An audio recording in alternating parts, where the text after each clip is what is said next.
Yeah,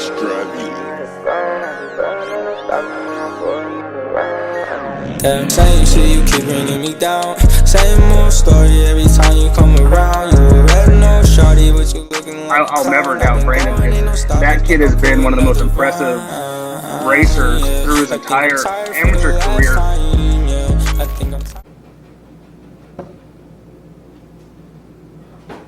Hey guys, I just wanted to show you kind of a grocery haul that I do to maintain a pretty lean physique pretty much year round. I can cut on this or I can bulk on this, but I usually maintain about 10% body fat, sometimes a little less, sometimes a little more on this diet. And these are just the staples, and I do change like a normal person, but this is pretty much my go-to. So here we go. Alright, so starting off, we got some cashew milk, we have oatmeal, strawberries, big strawberry guy, blueberries. I drink Diet Coke or Coke Zero, sugar-free syrup, rice cakes. I'll get the lightly salted one, just the plain. Chicken, I buy the thin sliced breasts. They just cook a little bit faster for me. I usually buy sirloin like once a week. I like to have some steak. Protein powder, my go-to is just Dimetized stuff, Cocoa Pebbles flavored. Lavish bread wraps, this is what I make all my chicken wraps with. It's really good macros. These Greek yogurt cups, okay, these are light and fit Dannon's, 80 calories, 12 grams protein. I get the caramel apple pie. I got 3 of those. It's just, it's like eating a really good apple pie dessert. So, bananas, I go through bananas really quick. With training, I'll usually put them in my pocket when I'm biking or something like that. Some apples. And yeah, that's really my staples. Now, this video isn't going to go over everything I eat, but I just went to the store. So, of course, I still have the ice creams and the pizzas and stuff. So, but this is pretty much what my diet consists of. I'd say about 80 to 90% of the time. It's just a whole food, pretty micronutrient dense. I still take a multivitamin. I take fish oil. So I don't eat fish, unfortunately, but yeah, I do supplement for that. And this will cover most of my stuff. It's not everything, but yeah.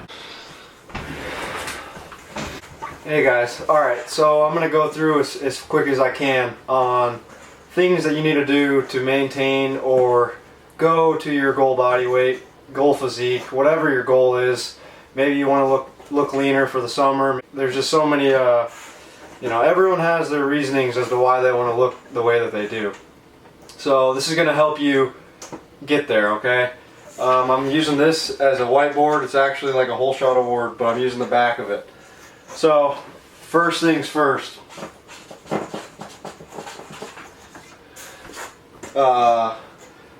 Calories.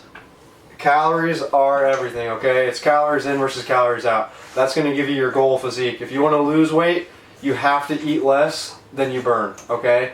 If you want to gain weight, you have to eat more than you burn. It's that simple. Calories do matter. It's calories in versus calories out. You can't debate that. That's just the law of thermodynamics. So we'll start there with calories. Now, my second thing I want to go about is macros. So what are macros? Macros is simply just carbs, fat, and protein, okay? And any type of food that you eat, if you look at the back on the nutrition label, it's going to give you fats, carbs, and protein. Those numbers are just what your macronutrients are, okay? So if someone says like, yeah, I'm on a macro plan and I'm eating like 100 grams of carbs and 40 grams of fat and 100 grams of protein, that's their macro split that they're on, okay? It's that simple. It's just a meaning for carbs, fat, protein.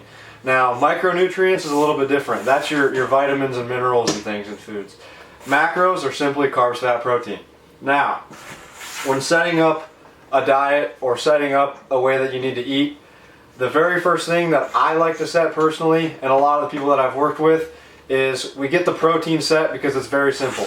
I really like to, as long as you're not over, say, 30% body fat or in the obese range, set protein somewhere around 0.8 to 1 gram per pound body weight. You don't need to overcomplicate that. It's pretty simple. If you weigh 150 pounds, 150 grams of protein would be 1 gram per pound. Now, there are ways that you could do more or do less depending on if you like foods that are high in protein or if you don't. But personally, I would like you to try to play around with that because like I eat a little bit higher than 1 gram per pound of protein. And the reason behind that is protein is the most satiating macronutrient. So if you eat a bowl of cereal versus a steak, for example, say they're both 100 calories, the protein in the steak is going to keep you full and longer compared to the carbs in the cereal. So I like to have a higher protein intake just for satiety reasons. And I'm usually around 1.5 grams per pound body weight. Now that's a lot, I get that. But I do a lot of endurance training, so my calories are already pretty high. So that's super easy for me to hit. I'm eating around 4,000 calories a day, okay? That's a lot of food. People don't realize how much that actually is. So on a normal diet, if I was just in the off season but trying to maintain my body weight, I'd eat somewhere around 2,500 calories probably, and I'd probably lower my protein a little bit down to around that 1 gram per pound. Now, that's a really good place to start. I'm just going to keep it that simple. I really don't want to overcomplicate this. Just try to shoot for 0.8 grams to 1 gram per pound body weight. Okay, so protein, 0.8 to 1 gram per pound. Okay, now let's go to your fats, okay, because we all require a minimum amount of fats per day. You can't just run low fats, like very, very low, because if you got blood work done, you would probably see that your testosterone levels would drop, your hormones would probably suffer, okay? I've actually done that personally myself. I ran a pretty low fat diet, under, sometimes 10 to 15 grams a day, and just had a very high carb approach. And yeah, over a while, you'll start to realize that your testosterone drops, at least for me. If you look into the literature, you can see that you need a certain amount of fats per day for optimum hormones. So a really good place to start would be 0.3 grams per pound of body weight, okay? Now, if you're a 150 pound male, and do the math on that, I really can't do that right now on the top of my head, but you just use a calculator and do it. 0.3 grams per pound, okay? That's a good place to start. Now, if you realize that you like more higher fatty foods, like you're into eggs and bacon and beef and cheese and all the stuff that fats are in, peanut butters and stuff, then you can run higher fats. It's not that you need to have a certain macro split to get your calorie goals, okay? So, me personally, I'm not a really high fat guy. I don't eat that much fatty stuff, like fatty fish and everything. I'm not really into. So, I have a pretty low fat diet, and I prefer carbs over my fats. Now, there's no difference in fat loss there. The thermic effect of food, and you could go deep into the literature on it, but really at the end of the day what they find is there's no difference in fat loss if you have a high carb approach or a high fat approach. So you do not need to cut fats, you do not need to cut carbs. They're all important. So 0.3 grams per pound of body weight is where I start my fats, okay? 0.3 grams per pound body weight. Now carbs. Now this is the biggest one that will change in your dieting, okay? So if you're in a hypocaloric state, you're trying to lose body fat, okay? The carb number is a really good number to pick from, because if your activity level, for example, goes down and you need to cut your calories a little bit more, the first place to usually go, if your protein's already set and your fat's set, is your carbs. So just cut carbs a little bit more, and it's that simple. You don't need to overcomplicate things. Now, let's say that, example, I'm training a girl named Cindy. She's 110 pounds. She wants to get down to 100 pounds for the summer, all right? So we need to lose fat. The goal with her would be, I would first start off with a calorie target, okay? We'd stick with, let's say for an example, let's say she needs to eat 1,700 calories per day to lose 1 pound a week. 500 calorie deficit, 3,500 calories at the end of the week. I would start her on 0.8 grams to 1 gram per pound of body weight. See how she likes that. If she likes protein food, she could go more towards the 1 gram or a little bit higher. And if she struggles to hit that number, 0.8 grams would be perfectly fine. I would set her fats at 3 grams per pound of body weight, or 0.3 grams per pound of body weight, okay?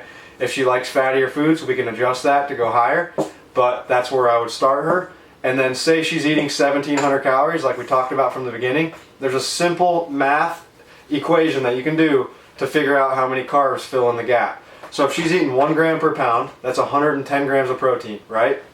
That's 4 calories per gram in protein. So 440 calories, okay? 440 cal. That's in protein. If we set her target at 0.3 grams for a 110 pound individual, that is, for the sake of this video, 35 grams of fat. Now in 1 gram of fat, there is 9 calories, okay? So 35 times 9, that is 270. Alright, I had to use my calculator. 35 times 9 is 315.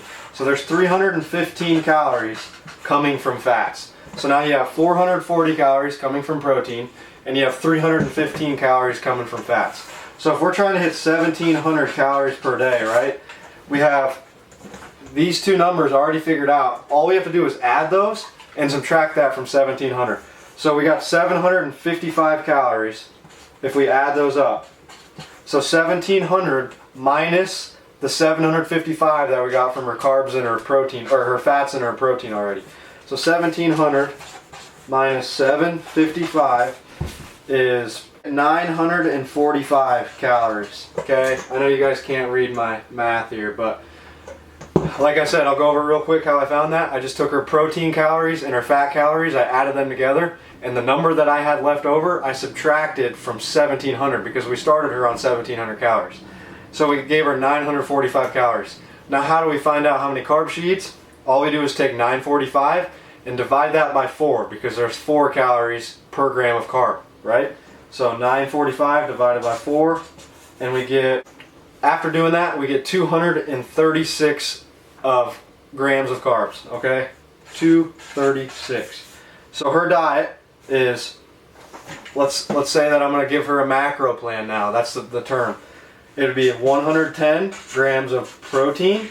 It would be 35 grams of fats, and it would be 236 grams of carb. That's 1,700 calories. Done. So it's that simple. Now, like I said, at the end of the day, your carbs and fats you can play with. You just have to hit a certain amount of fats, okay? I can't stress that enough. I've done the low-fat approach, and it really wasn't the best. So, yeah, I like to go with 0.3 grams per pound. That's really good place to start. I hope this makes sense for you guys. Now, everyone's calorie goals are going to change depending on their activity level, if they're doing cardio, or they lifting, or what they do for work and everything. So, yeah, I hope this video helped you with your diet and your nutrition. And yeah. Same shit, you keep bringing me down. Same old story